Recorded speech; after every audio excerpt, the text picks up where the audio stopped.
نحمده ونصلي ونسلم على رسوله الكريم أما بعد فأعوذ بالله من الشيطان الرجيم بسم الله الرحمن الرحيم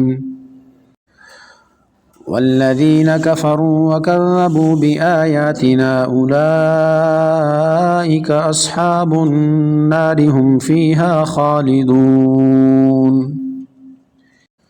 يا بني إسرائيل اذكروا نعمتي التي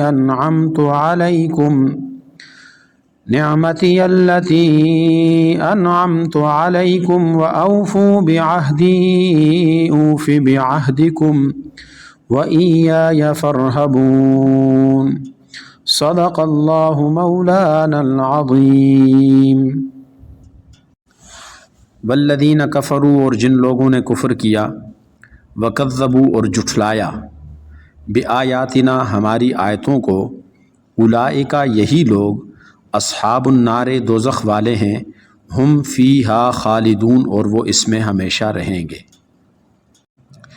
یا بنی اسرائیل اے بنی اسرائیل یعنی اولاد یعقوب علیہ السلام اذکروا یاد کرو نعمتی میری نعمتوں کو التی جو انعمت علیکم تم پر میں نے انعام کیا یا میں نے تمہیں بخشی وَأَوْفُوا بِعَهْدِي اور میرے وعدے کو پورا کرو اوف بعہدکم تو میں تمہارے وعدے کو پورا کروں گا وَإِيَّايَ فَارْهَبُونَ اور مجھ ہی سے ڈرو۔ پچھلی آیت میں اللہ جل شانہ نے فرمایا تھا فَإِمَّا يَأْتِيَنَّكُم مِّنِّي هُدًى فَمَن تَبِعَ هُدَايَ فَلَا خَوْفٌ عَلَيْهِمْ وَلَا هُمْ يَحْزَنُونَ کہ میری طرف سے جب تمہیں کوئی ہدایت آئے گی تو تم نے اس ہدایت کی تابعداری کرنی ہے، نہ تمہارے اوپر خوف ہوگا نہ تمہارے اوپر غم ہوگا۔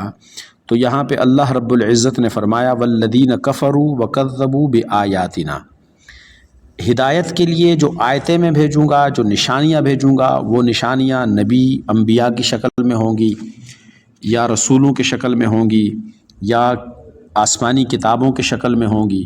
تو اللہ تعالیٰ نے فرمایا والذین کفروا جن لوگوں نے کفر کیا وکذبوا اور جھٹلایا بآیاتنا ہماری نشانیوں کو اولئک اصحاب النار تو یہی لوگ آگ والے ہیں۔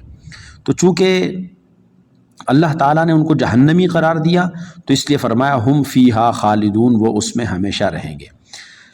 پھر اگلی آیت کے اندر یا بنی اسرائیل اذکروا نعمتی التی انعمت علیکم، یہ آیت نمبر 40 سورہ بقرہ، اس کے اندر اللہ جل شانہ نے بنی اسرائیل سے خطاب کیا۔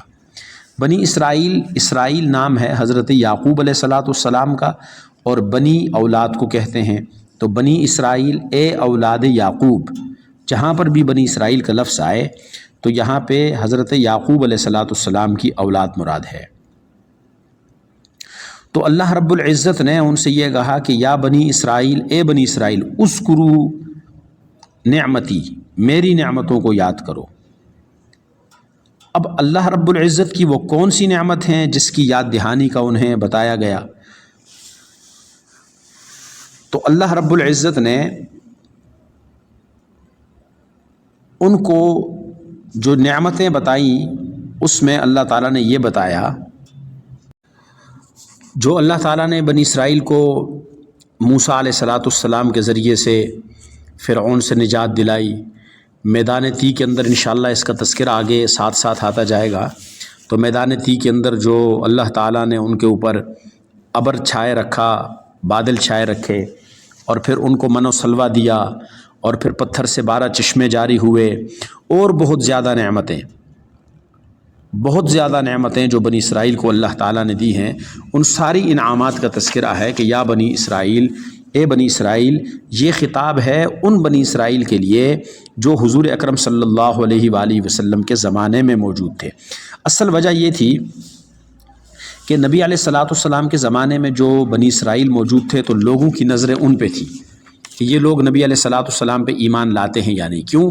اس لیے کہ ان کے اوپر تورات آئی، ان کے اوپر انجیل آئی، اب انہوں نے وہ تورات میں حضور صلی اللہ علیہ وسلم کی ساری نشانیاں پڑھی۔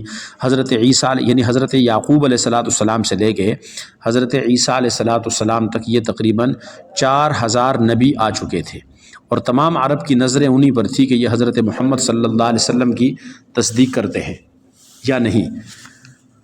تو جب یہ لوگ تو چونکہ نبی علیہ الصلوۃ والسلام کی رسالت سے بھی واقف تھے، تو اب اس اعتبار پر جب انہوں نے حضور صلی اللہ علیہ وسلم کی تابعداری کرنے سے انکار کیا تو اللہ تعالیٰ نے فرمایا کہ یا بنی اسرائیل، اے بنی اسرائیل، یاد کرو میری نعمتوں کو جو میں نے آپ پر انعامات کیے، اور میں نے نعمتوں کا تذکرہ کر دیا کہ جو اللہ تعالیٰ نے ان پر انعامات کی تھی، اور ساتھ میں یہ فرمایا اوفو بعہدی، اوفو بعہدی اوفی بعہدکم، تم میرا عہد پورا کرو میں تمہارا عہد پورا کروں گا۔ اب وہ عہد کیا تھا؟ تورات میں اللہ جل شانہ نے بنی اسرائیل کو یہ عہد دیا تھا کہ تم اگر حضور اکرم صلی اللہ علیہ وسلم جس کا تذکرہ میں تورات میں کر چکا ہوں، تم نے اگر نبی علیہ الصلوۃ والسلام کو مانا تو میں ملک شام تمہارے قبضے میں دے دوں گا۔ تو اسی لیے اللہ تعالیٰ نے یہاں پر بنی اسرائیل سے کہا کہ تم میرا عہد پورا کرو۔ میرا عہد کیا ہے؟ کہ تم نبی آخر الزمان کو مانو۔ جب تم نبی آخر الزمان کو مانو گے تو اوفی بعہدکم، میں تمہارے ساتھ جو کیا گیا عہد ہے وہ میں پورا کروں گا۔ اور وَإِيَّايَ فَارْهَبُونَ، اب چونکہ اس عہد کو پورا کرنے کے لیے وہ اپنے خاندان سے اور اپنی ان چیزوں سے، اور جو دنیا کا ایک نظام ہے لوگ کیا کہیں گے اور یہ ساری چیزیں جو تھی یہ آڑے آتی تھی، تو اللہ تعالیٰ نے فرمایا تمہیں ان سے ڈرنے کی کیا ضرورت ہے؟ وَإِيَّايَ فَارْهَبُونَ، مجھی سے ڈرو، اصل ڈر کا مستحق تو میں ہی ہوں، میری ذات سے ڈرو۔ تو اللہ تعالیٰ نے یہاں بنی اسرائیل کو ان سے کیا گیا وعدہ وہ یاد دلایا تاکہ بنی اسرائیل اس پر عمل کر سکیں۔ اللہ جل شانہ ہمیں عمل کرنے کی توفیق عطا فرمائے۔ تو آج یہ دو ہی آیتیں ہیں، سورہ بقرہ کی آیت نمبر 39، اس میں تو کوئی ایسی خاص تفصیل طلب بات نہیں تھی، اور سورہ بقرہ کی آیت نمبر 40، اس میں آج آپ نے یہ سیکھا کہ بنی اسرائیل جو قرآن مجید میں کئی دفعہ آئے گا، بنی اسرائیل کہتے کس کو ہیں، کن لوگوں کو کہتے ہیں؟ تو حضرت اسرائیل یعنی یعقوب علیہ الصلوۃ والسلام جن کا نام اسرائیل تھا، تو یعقوب علیہ الصلوۃ والسلام کی اولاد کو بنی اسرائیل کہتے ہیں۔ اور نعمتی سے تذکرہ وہ ہے کہ اللہ تعالیٰ نے ان کے اوپر ہزاروں انعامات کیے، فرعون سے چھٹکارا، اور مختلف ان کے اوپر جو اللہ تعالیٰ نے میدان تی کے اندر ان کے ساتھ اچھائیاں کی، ان کو فرعون سے نجات دلائی، یہ ساری چیزیں تھیں۔ اور انعمت علیکم واوفوا بعہدی، اور اوفوا بعہدی کے اندر یہ ہے کہ تم میرا عہد پورا کرو، یعنی نبی علیہ الصلوۃ والسلام نبی آخر الزمان جن کا تذکرہ تورات میں، انجیل میں بارہا ذکر کیا گیا، نشانیاں بتائی گئی، اگر تم میرا عہد پورا کرو کہ ان کو مانو، ان کو تسلیم کرو بطور پیغمبر، تو اوفی بعہدکم، تمہیں شام کا وہ جو قبضہ ہے وہ تمہیں دے دوں گا۔ تو یہ اوفو بعہدی اوفی بعہدکم ہے۔ وَإِيَّايَ فَارْهَبُونَ، اور تم مجھ ہی سے ڈرو۔ اللہ رب العزت اپنے ذات عالی کا ڈر ہمارے دلوں میں بٹھا دیں۔ اللہ تعالیٰ اپنے ذات عالی کا خوف اور اپنے ذات عالی پہ کامل یقین ہمیں نصیب فرمائیں۔ وآخر دعوانا الحمد للہ رب العالمین۔